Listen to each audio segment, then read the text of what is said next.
नमस्कार बच्चों, आप लोगों का captain Batra classes private limited में स्वागत है। आज हम मध्यकालीन इतिहास की शुरुआत करेंगे। इसके पहले के वीडियो में एनडीए के पॉइंट ऑफ व्यू से एंशियंट इंडिया से जितने भी क्वेश्चंस बनते हैं उन सब पे हमने सारे के सारे वीडियोज ऑलरेडी बना दिए हैं। आपको उन सभी वीडियो को प्रॉपरली बार बार देखना है और उससे रिलेटेड पीडीएफ और उस पर बेस्ड असाइनमेंट भी हमने ऑलरेडी प्रोवाइड कर दिए हैं। आप लोगों तक पहुंच भी चुका होगा वो। अब इसके बाद जो मध्यकालीन इतिहास की बात होती है तो एक विवाद की स्थिति है कि मध्यकालीन इतिहास की शुरुआत कब से माना जाए। तो ऐसी स्थिति में इसको इस तरीके से डिवाइड नहीं किया जा सकता है कि यहाँ से यहाँ तक का जो पीरियड है एंशिएंट इंडिया का है, उसके बाद मध्यकालीन भारत है, उसके बाद आधुनिक भारत है। लेकिन ज़रूर अध्ययन की सुविधा के लिए इसको डिवाइड किया गया है। जैसे एंशिएंट इंडिया की अगर बात किया जाए तो एंशिएंट इंडिया को प्रारंभिक इतिहास से लेकर के वो हर्षवर्धन तक का जो शासनकाल है उसे एंशिएंट इंडिया के अंतर्गत रखा गया। उसके बाद हर्षवर्धन के बाद के काल से लेकर के जो है और मुग़लों के पतन औरंगजेब तक का जो शासनकाल है उसे जो है मेडुअल हिस्ट्री के अंतर्गत रखते हैं और उसके बाद का जो पार्ट है वो आधुनिक भारत के अंतर्गत रखा गया है। तो इसी का एक हम ग्राफ बनाते हैं।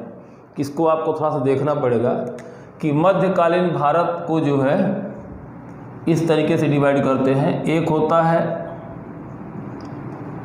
पूर्व मध्यकाल, अर्ली मेडुअल पीरियड,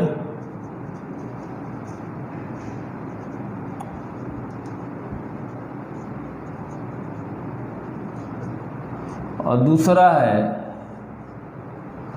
उत्तर मध्यकाल।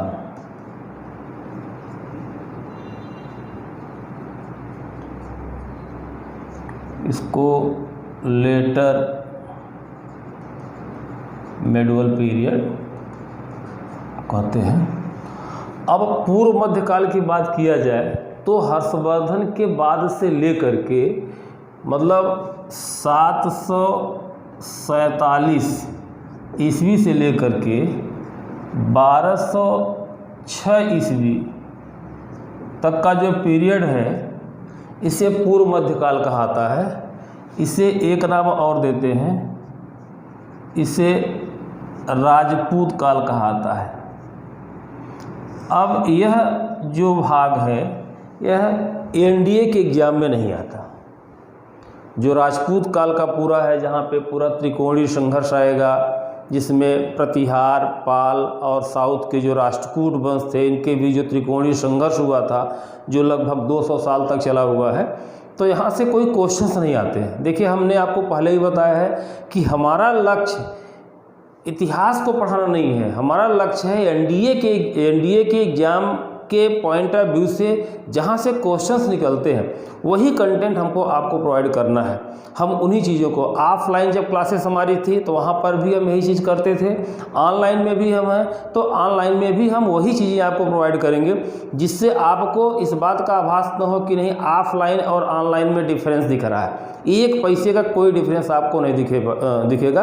बस इतना ही होगा कि हम आप एक दूसरे के आमने सामने नहीं होंगे। बस वीडियोज़ के माध्यम से हम वो सारे कंटेंट आपको प्रोवाइड करेंगे जो एनडीए के एग्ज़ाम के पॉइंट ऑफ व्यू से इम्पॉर्टेंट हैं और उसमें क्वेश्चंस भी आएंगे। अगर इतिहास की बात किया जाए, चाहे एंशिएंट इंडिया हो, चाहे मेडुअल इंडिया हो, चाहे मॉडर्न इंडिया हो, यह पार्ट बहुत लेंदी है, बहुत विस्तृत है।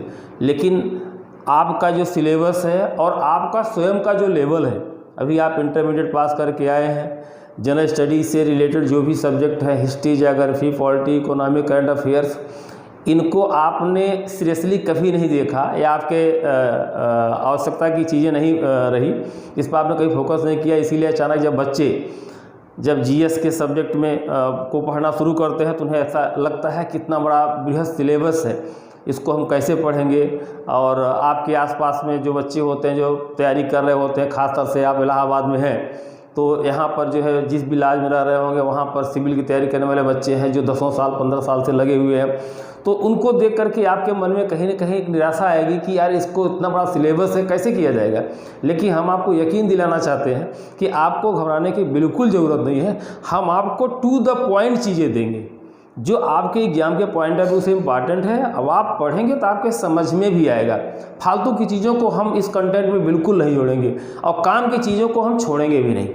तो इस स्थिति में जैसे मैंने आपको बताया कि जो पूर्व मध्यकाल का पार्ट है इसको आपके सिलेबस में नहीं रखा गया है, यहाँ से कभी क्वेश्चंस नहीं आते हैं। हाँ, ज़्यादा कदा कोई फैक्चुअल क्वेश्चन आते हैं तो वो असाइनमेंट के माध्यम से हम आपको उसको प्रोवाइड करेंगे। उसमें आपको वो चीज़ें आप उसको टच भी कर जाएंगे। वो सारे के सारे फैक्चुअल्स होते हैं।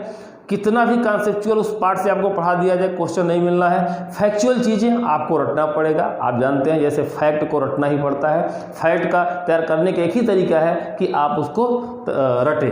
अब दूसरा पार्ट जो आता है जो उत्तर मध्यकाल का है, तो इसमें जो है 1206 ईस्वी से लेकर के और 1857 ईस्वी तक का जो पार्ट है वो जो है लेटर मिडल पीरियड के अंतर्गत आता है। इसमें जो 1206 से, इसमें भी आप दो पार्ट इसको कर सकते हैं। ए 1206 से लेकर के और 1526 ईस्वी तक का जो पार्ट है ये दिल्ली सल्तनत है।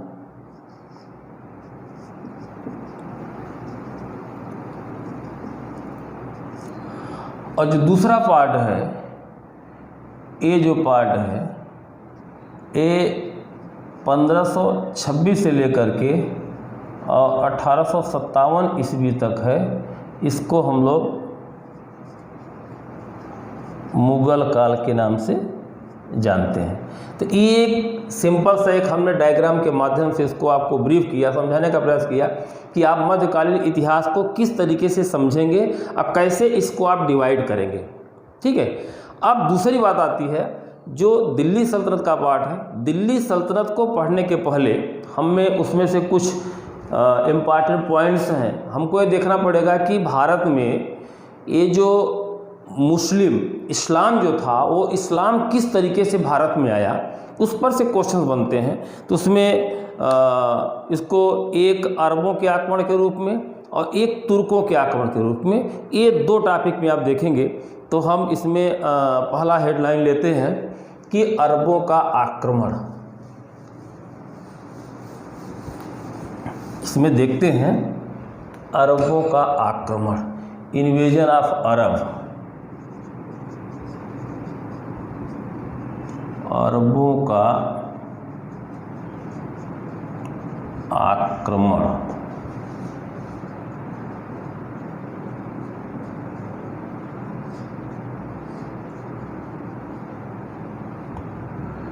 ये है, ये आपका मध्यकालीन इतिहास का आपका पहला टॉपिक होगा।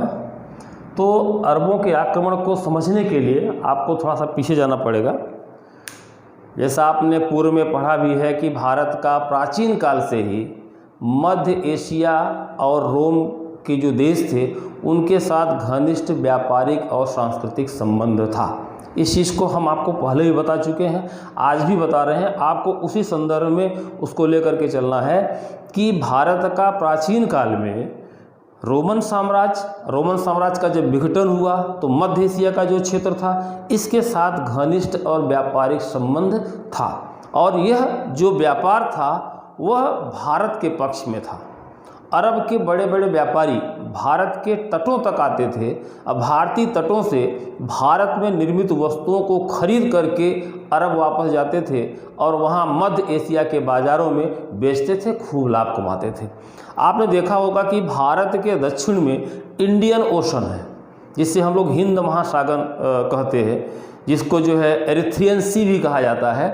तो जो हिंद महासागर है इसके दो पार्ट हैं। एक जो पश्चिमी भाग है उसे अरेबियन सी कहते हैं, जो पूर्वी भाग है उसे बे ऑफ बंगाल या बंगाल की खाड़ी कहते हैं।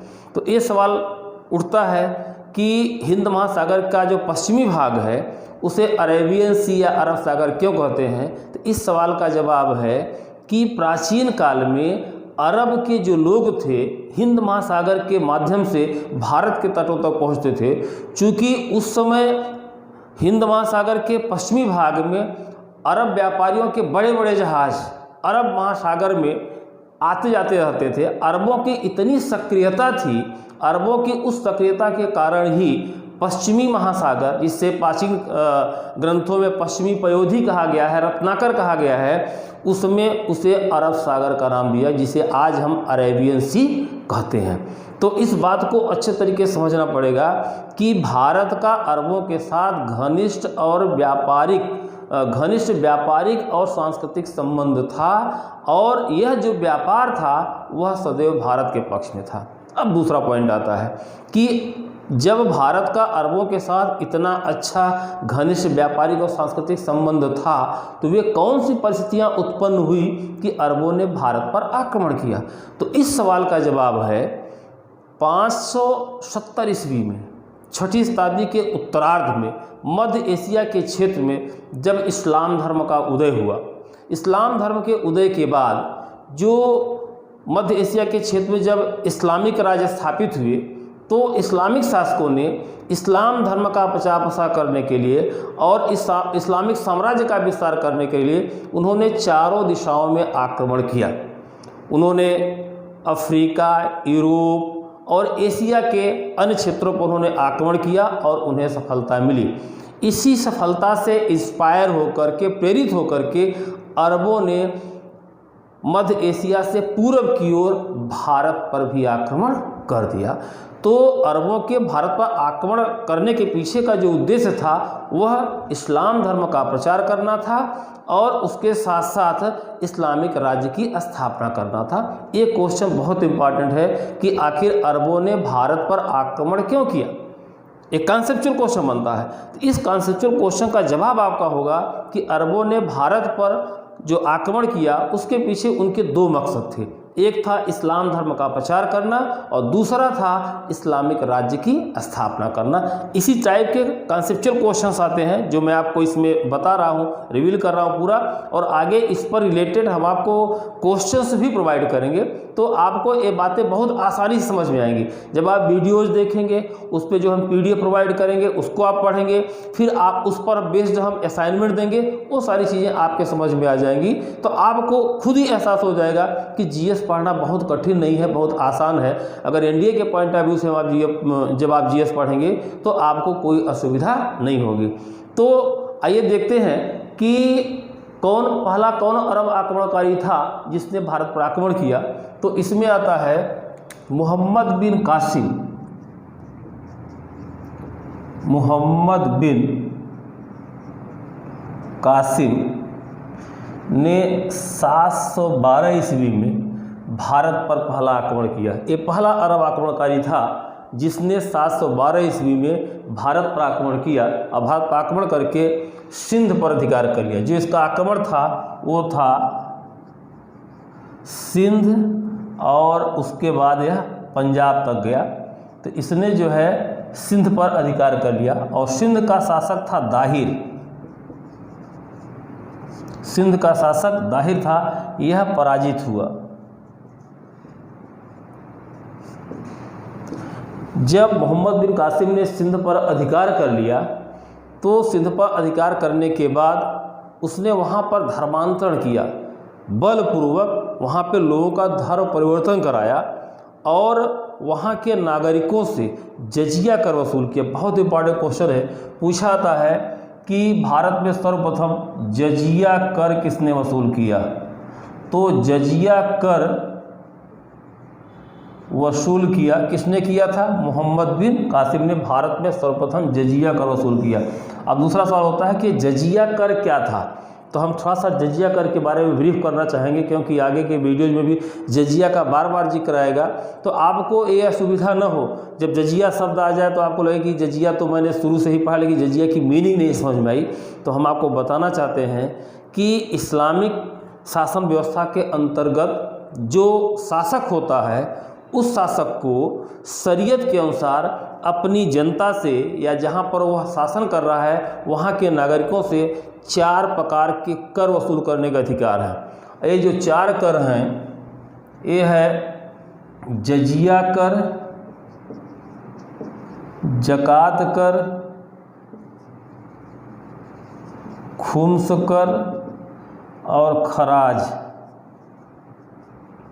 ये 4 कर हैं जो इस्लामिक शासक को वसूल करने के वैधानिक अधिकार हैं। शरीयत इस बात की इजाज़त देता है। आपको पता होगा कि जो इस्लामिक सत्ता है वह शरीयत मतलब इस्लामिक कानून के अनुसार चलती है। तो उस शरीयत में, उस इस्लामिक कानून में इस बात का जिक्र किया गया है कि जो शासक होगा, चाहे वो सुल्तान कहलाए, चाहे वह बादशाह कहलाए, चाहे बादशाह कहलाए, जो भी शासक के रूप में होगा, वह अपने राज्य की जनता से ये 4 कर वसूल सकता है। जजिया कर, ज़कात कर, खुम्स कर और खराज कर। अब ये चारों कर कौन से हैं, इनको भी आप देख लीजिए।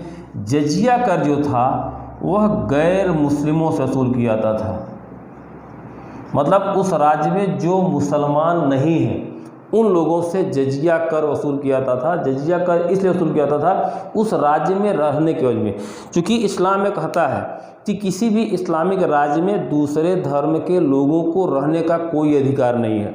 उसमें जो लिबर्टी देता है इस आधार पर देता है कि यदि आप इस्लामिक राज्य में रहना चाहते हैं तो वहाँ पर जजिया नामक कर दे करके आप उस राज्य में अपना जीविकोपार्जन कर सकते हैं।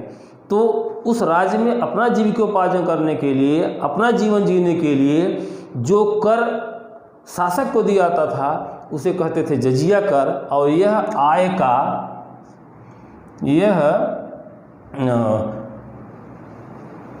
का 1/2 भाग हुआ करता था। वो जो उसकी आय होती थी उसके आय का अपना जो है आधा उसको दे दिया करता था। ठीक है। जो ज़कात हुआ करता था, ज़कात जो है यह मुस्लिम कर था, मुस्लिम कर था। यह जो है मुस्लिमों से वसूल किया जाता था।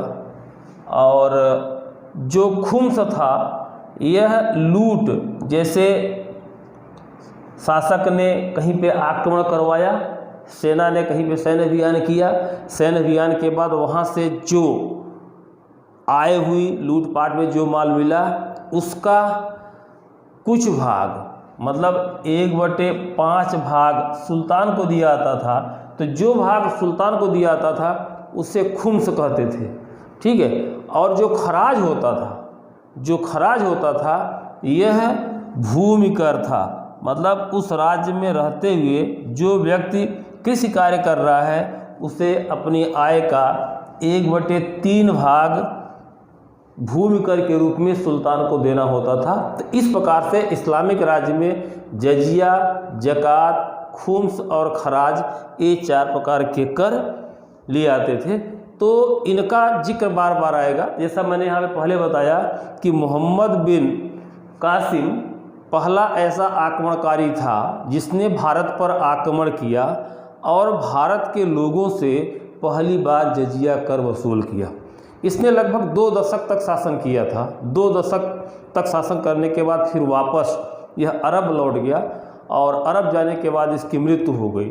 और जब इसकी मृत्यु हो गई तो लगभग 150 साल तक भारत पर अरबों का कोई आक्रमण नहीं हुआ।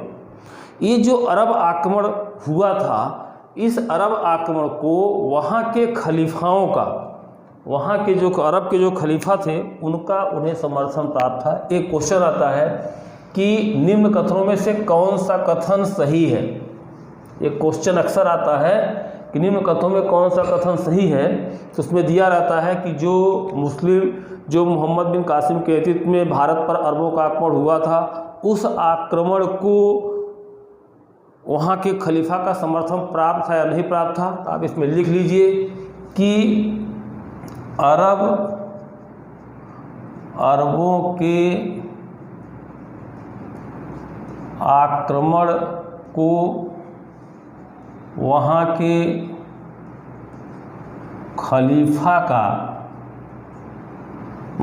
खलीफा का समर्थन प्राप्त था। ये महत्वपूर्ण पॉइंट है। ठीक है। अब वो आया अब चूंकि अरबों की जो विजय थी वह स्थायी नहीं रह पाई। अगर स्थायी होती तो फिर कंटिन्यूएशन में ये चीज़ें चलती रहती। ये भी क्वेश्चन उसमें दिया रहता, पॉइंट दिया रहता है कि अरब पहली बार मोहम्मद बिन कासिम के 712 ईस्वी भारत पर आक्रमण किया गया, ये पॉइंट सही है। इस आक्रमण को वहाँ के खलीफा का समर्थन प्राप्त था, ये भी पॉइंट सही था। तीसरा पॉइंट आता है क्या अरबों की विजय अस्थायी विजय थी, तो ये गलत हो जाएगा। अगला पॉइंट दिया रहता है कि मोहम्मद बिन कासिम ने सर्वप्रथम भारत के लोगों से या सिंध के लोगों से जजिया का वसूल किया, यह भी बात सही है। और अगला होता है कि अरबों की सफलता के पीछे की जो वजह थी वह थी जो वहाँ का सिंध का जो शासक था उसका नकारापन था। तो भारत में अरबों की सफलता का जो प्रमुख कारण था, ये भी पॉइंट आपको नोट करना पड़ेगा कि सिंध में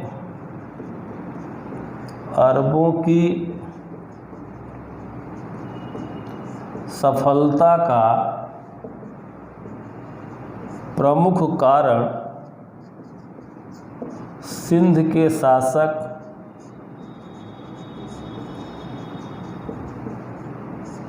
दाहिर का नकारापन था। दाहिर का नकारापन था। ये 3-4 पॉइंट अरब आक्रमण पे सिर्फ यही 3 से 4 पॉइंट बनते हैं। इससे ज़्यादा अगर आप किताबों में देखेंगे तो अरबों के आक्रमण को लेकर कम से कम 4 पेज 5 पेज किसी भी बुक को आप उठा के पढ़ेंगे उसमें 4-5 पेज से कम नहीं दिया गया, बहुत विस्तृत बातें दी गई। बट उन सब की यहाँ पे कोई ज़रूरत नहीं है। यहाँ पे सिर्फ इतना देखना है कि हमारा जो एनडीए का एग्ज़ाम है इसमें से क्वेश्चन किस नेचर में आते हैं। क्वेश्चन का जो नेचर होगा उसके अकॉर्डिंग हम आपको उसको लेके चल रहे हैं और छोटे शब्दों में कम से कम कंटेंट में हमने उस चीज़ को अच्छी तरीके से समझाने का प्रयास किया। आपके समझ में भी आ गया होगा कि अरबों ने भारत पर आक्रमण क्यों किया, अगर अरबों ने भारत पर आक्रमण किया तो उन्हें सफलता क्यों मिली, समझ रहे हैं। तो ये मतलब ऐसे जो बिंदु हैं उन्हीं पर से अरब आक्रमण पे क्वेश्चन आता है। तो ये आपका हो गया अरबों का आक्रमण। और जैसे मैंने अभी बताया कि अरबों के आक्रमण के बाद लगभग 150 साल तक भारत में फिर मध्य एशिया के क्षेत्र से कोई आक्रमण नहीं हुआ, लेकिन लगभग 150 वर्ष के बाद भारत पर एक बार पुनः आक्रमण होता है जिसे कहते हैं तुर्कों का आक्रमण। तो इसी क्रम में हम लोग तुर्कों के आक्रमण को भी देख लेते हैं कि तुर्कों का आक्रमण, दूसरा पॉइंट यहाँ पे होगा तुर्कों का आक्रमण, इन्वेजन ऑफ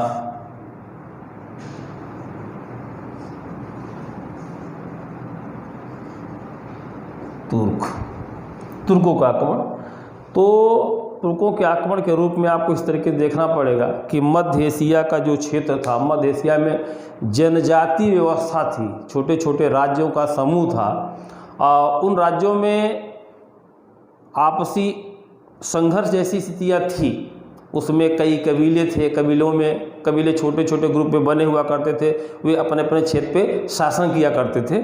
यह प्राचीन काल से व्यवस्था चली। अगर अरबों की अगर इतिहास को उठा करके देखा जाए तो अरबों की जो सामाजिक व्यवस्था थी वो जनजाति थी, वो कबीलाई जीवन शैली में वृद्धि करते थे। उसकी पीछे वजह थी कि वो पूरा का पूरा जो क्षेत्र था रेगिस्तानी था, वहाँ पर वर्षा बिल्कुल नहीं हुआ करती थी। वहाँ पे लोगों के जीविकोपार्जन का जो प्रमुख माध्यम हुआ करता था वो व्यापार हुआ करता था। समुद्री व्यापार के माध्यम से ये लोग अपना अर्निंग करते थे और उसके बाद अपनी जीविका चलाते थे। आज वर्तमान में जो अरब देशों को जो स्थितियाँ हुई हैं, जो आज वो इतना समृद्ध हो गए हैं, ये उनका 100 साल का इतिहास है। 100 साल पहले अगर आप आज से 100 साल पहले आप चले जाएंगे तो वहाँ पर वही जनजाति व्यवस्था थी। वे लोग धार्मिक उन्माद में जीते थे, धर्म को वो लड़ाके थे, युद्ध करते थे, युद्ध कला में जो है वो प्रवीण थे और बड़ी बड़ी अपने जो है कबीलों की सैनिकों को लेकर के वे आसपास के क्षेत्रों में अक्सर आक्रमण किया करते थे और आक्रमण के बाद जो लूटपाट में उनको मिला करता था उसी से अपनी जीविका चलाते थे। यह उनकी जीवन शैली थी। यह अरबों के समय में भी थी।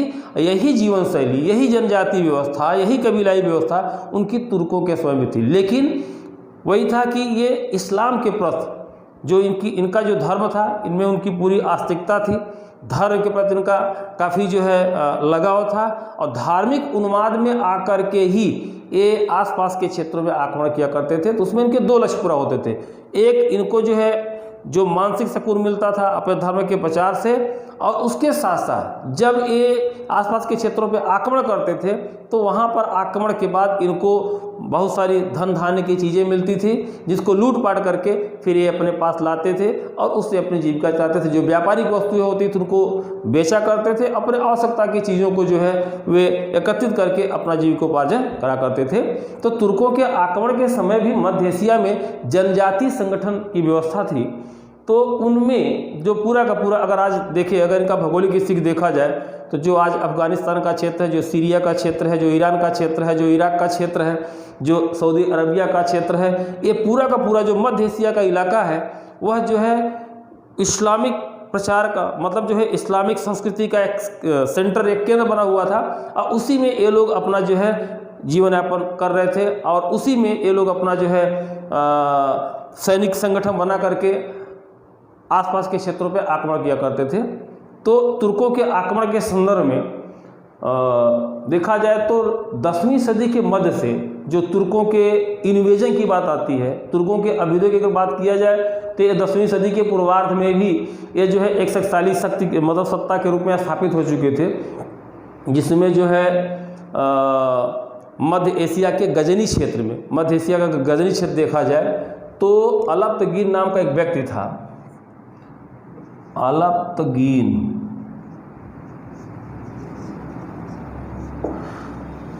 मध्य एशिया के गजनी क्षेत्र में अलप्तगीन ने अपने एक राज्य की स्थापना की और गजनी उसका सेंटर था।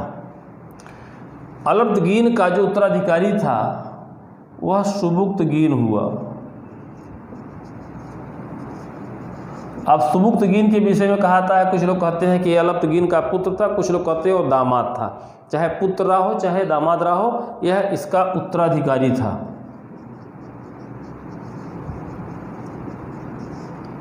उत्तराधिकारी के रूप में है। अलप्तगीन का उत्तराधिकारी सुबुक्तगीन हुआ। इसने अपने राज्य का विस्तार किया और पूर्व की ओर बढ़ते हुए इसने अपने राज्य सीमा का जो विस्तार था वो हिंदू शाही राज्य तक कर लिया। इसने जो है पूरब की ओर बढ़ते हुए, पूर्व की ओर बढ़ते हुए हिंदू शाही राज्य की सीमा तक पहुंच गया। जो हिंदू शाही राज्य था वो वर्तमान अफगानिस्तान के क्षेत्र में था, जहाँ पर हिंदू शाही मतलब भारतीय शासक वहाँ पे राज्य करते थे। जब सुबुक्तगीन के राज्य की सीमाएं हिंदू शाही राज्य की सीमा तक पहुँच गई तो इनमें आपसी टकराव भी हुआ। सुबुक्तगीन ने हिंदू शाही राज्य के कुछ क्षेत्रों पर आक्रमण किया और वहाँ पर लूटपाट की। ऐसी स्थिति में हिंदू शाही राज्य का जो शासक था जयपाल, हिंदू शाही राज्य का शासक जयपाल था। जयपाल ने भारत के राजपूत राजाओं का एक संगठन तैयार किया और उसने गजनी पर आक्रमण कर दिया। जब जयपाल ने गजनी पर आक्रमण किया तो सुबुक्तगीन के साथ उसका युद्ध हुआ। इस युद्ध में जयपाल पराजित हुआ। पराजय के बाद वापस चला आया। अब उसके बाद सुबुक्तगीन की मृत्यु हो गई। सुबुक्तगीन की मृत्यु 997 ईस्वी में सुबुक्तगीन की मृत्यु हो गई। सुबुक्तगीन की मृत्यु के बाद उसका पुत्र महमूद उसका उत्तराधिकारी हुआ और इसी महमूद ने गजनी का शासक होने के कारण इसने गजनवी की उपाधि धारण की। महमूद गजनी का शासक हुआ तो उसने गजनवी की उपाधि धारण की और उसके साथ साथ इसने अपने आप को सुल्तान घोषित किया। महमूद गजनवी ने अपने आप को सुल्तान घोषित किया। और एक क्वेश्चन आता है कि विश्व में सर्वप्रथम सुल्तान की उपाधि धारण करने वाला व्यक्ति कौन था, तो वह महमूद गजनवी था। महमूद गजनवी विश्व का पहला शासक था जिसने सुल्तान की उपाधि धारण की। गजनी का सुल्तान या गजनी का शासक बन जाने के बाद इसने अपने राज्याभिषेक के अवसर पर यह संकल्प लिया कि वह प्रतिवर्ष भारत पर आक्रमण करेगा। यह उसका कमिटमेंट था, यह उसका संकल्प था। ऐसा कहा जाता है, कहानियों में मिलता है कि महमूद गजनवी अपने बचपन से ही जब कहानियों में पढ़ा करता था कि भारत एक सोने की चिड़िया है, तो इस कहानी को सुन करके वो बहुत इंस्पायर होता था और मन ही मन यह कल्पना करता था, सोचा करता था कि अगर उसे कभी मौका मिलेगा तो अब भारत को लूटेगा जरूर। ऐसी स्थिति में 997 ईस्वी में जब वह गजनी का शासक हुआ तो शासक बनने के बाद उसने उसी समय घोषणा कर दी कि वह प्रतिवर्ष भारत पर आक्रमण करेगा। अब महमूद गजनवी के व्यक्तित्व की अगर बात किया जाए तो महमूद गजनवी एक महत्वाकांक्षी व्यक्ति था, एक कुशल सेना नायक भी था, एक कुशल योद्धा भी था। ऐसी स्थिति में अपनी महत्वाकांक्षा को पूर्ण करने के लिए वह जो है 1001 ईस्वी से उसने भारत पर अपना आक्रमण शुरू किया। 1001 ईस्वी से लेकर के 1027 ईस्वी के बीच महमूद गजनवी ने भारत पर 17 बार आक्रमण किया और इन 17 बार के आक्रमणों में उसका जो आक्रमण का केंद्र था भारत के मंदिर और मठ थे, जिनके बारे में वो जानता था कि भारत के मंदिरों और मठों में अपार धन संपदा मौजूद है। ऐसी स्थिति में उस धन संपदा को प्राप्त करने के लिए इसने भारत के मंदिरों और मठों को अपने आक्रमण का केंद्र बनाया, उन पर आक्रमण किया और उन आक्रमणों के बाद वहाँ पर संचित धन संपदा को उठा करके गजनी चला गया। ऐसा कहा जाता है कि महमूद गजनवी ने जब भारत को लूटा था तो भारत को लूटने के बाद उसने अपने देश में 3 साल तक वहाँ के नागरिकों से कोई कर नहीं लिया था। कहने का मतलब है कि भारत आक्रमण के समय उसे इतनी अकूत धन संपदा प्राप्त हुई थी कि उसे अपने यहाँ के नागरिकों से कर लेने की कोई आवश्यकता ही नहीं पड़ी। अब इसके जो 17 आक्रमण हुए करीब 27 साल के भीतर, अब इन आक्रमणों का प्रमुख केंद्र कहाँ पे था इसका क्रम तो नहीं मिलता, लेकिन हम आपको बताएंगे कि भारत के जो प्रमुख मंदिर थे, जैसे इसने बंगाल क्षेत्र पर आक्रमण किया, दिल्ली क्षेत्र पर आक्रमण किया, थानेश्वर पर आक्रमण किया, इसने काशी पर आक्रमण किया, वाराणसी, इसने प्रयाग पर आक्रमण किया, इसने मथुरा पर आक्रमण किया। तो कहने का मतलब कि उत्तर भारत के जो प्रमुख धार्मिक और सांस्कृतिक केंद्र थे उन सभी केंद्रों पर इसने बारी बारी से आक्रमण किया और इन सभी आक्रमणों के द्वारा इसने वहाँ के मंदिरों और मठों में संचित धन संपदा को उठा करके गजनी चला गया। तो महमूद का जो पहला आक्रमण था वह जो था हिंदू शाही राज्य के विरुद्ध था। 1001 ईस्वी में महमूद का पहला आक्रमण, महमूद का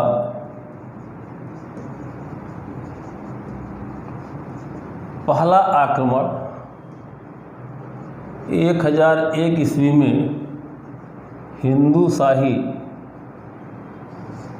राज्य के विरुद्ध था। महमूद ने हिंदू शाही शासक जयपाल को पराजित किया और उसे अपमानित भी किया। कहा जाता है कि जयपाल को महमूद ने जब अपमानित किया था तो इसी ने जयपाल अपमान को सहन नहीं कर पाया था, इसलिए इसने जो है स्वनिर्मित चिता में आत्मदाह कर लिया था। एक क्वेश्चन पूछा आता है कि निम्नलिखित में से कौन सा शासक था जिसने जो है आत्मदाह किया था या आत्महत्या कर ली थी। महमूद गजनवी से पराजित होने के बाद जो है कौन शासक था जिसने आत्महत्या कर ली थी, तो वो था हिंदू शाही वंश का शासक जयपाल था। 1001 ईस्वी में जयपाल को पराजित करने के बाद महमूद गजनवी लगातार भारत पे आक्रमण करता रहा। उसने जो है थानेश्वर पर आक्रमण किया, दिल्ली पर आक्रमण किया, काशी पर आक्रमण किया, मथुरा पर आक्रमण किया, बंगाल पर आक्रमण किया, प्रयाग पर आक्रमण किया, लेकिन इन आक्रमणों का क्रम नहीं मिलता है। ऐसे आपको क्रम पूछा भी नहीं है, बस जो पूछा था पहला पूछा आता है और अंतिम पूछा आता है कि महमूद गजनवी का पहला आक्रमण किसके विरुद्ध था और महमूद गजनवी का अंतिम आक्रमण किसके विरुद्ध था। तो पहला आक्रमण तो इसका हो गया हिंदू शाही राज्य के विरुद्ध, हिंदू शाही शासक जयपाल के विरुद्ध था। और इसका जो सबसे महत्वपूर्ण आक्रमण था वह गुजरात के सोमनाथ मंदिर पर था, जो 1025-26 के आसपास हुआ था। तो महमूद का जो अंतिम आक्रमण था, महमूद ने अपना अंतिम आक्रमण सोमनाथ मंदिर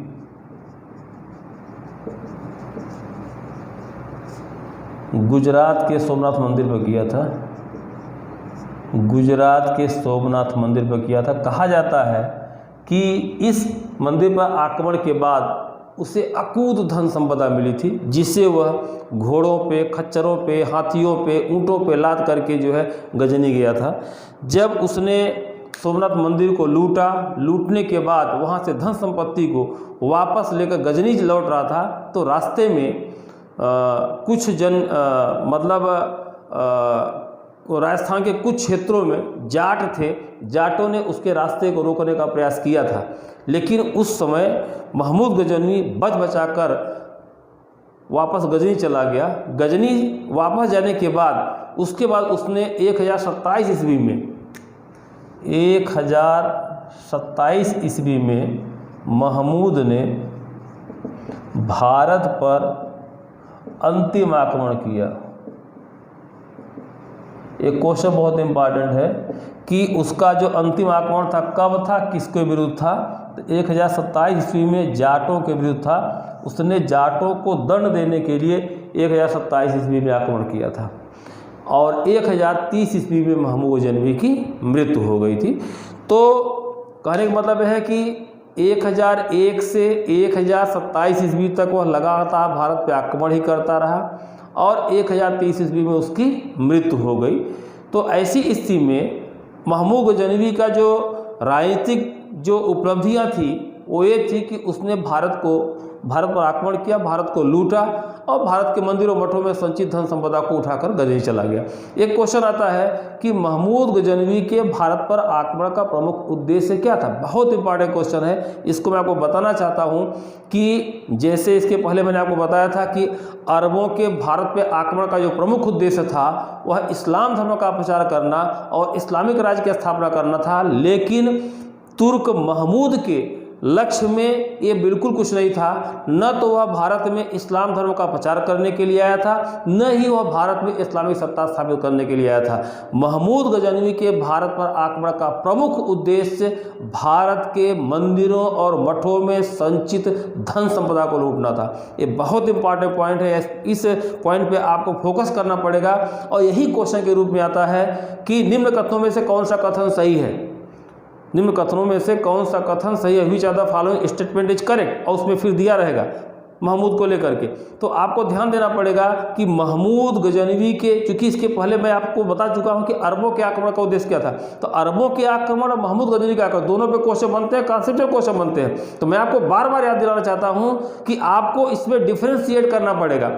ये नहीं कभी कभी होता है कि जो ऑप्शन दिए हुए हैं, जैसे हम लोगों ने इस बात पे चर्चा की, आपके दिमाग में फीड हो गया ऑप्शन, आपने देखा, पता चला कि बस ये वाला आंसर सही है। लेकिन आपको क्वेश्चन को विशेष रूप से फोकस करना पड़ेगा। क्वेश्चन क्या कर रहा है, वह अरबों के आक्रमण की बात कर रहा है या महमूद गजनवी के आक्रमण की बात कर रहा है। जब अरबों के आक्रमण की बात किया जाए तो अरबों के आक्रमण का जो प्रमुख उद्देश्य था वह भारत में इस्लाम धर्म का प्रचार करना और इस्लामिक सत्ता की स्थापना करना था। जबकि महमूद गजनवी के आक्रमण का जो प्रमुख उद्देश्य था वो था सिर्फ और सिर्फ भारत के मंदिरों और मठों को लूटना और वहां पर संचित धन संपदा को उठा करके गजनी लेकर के जाना।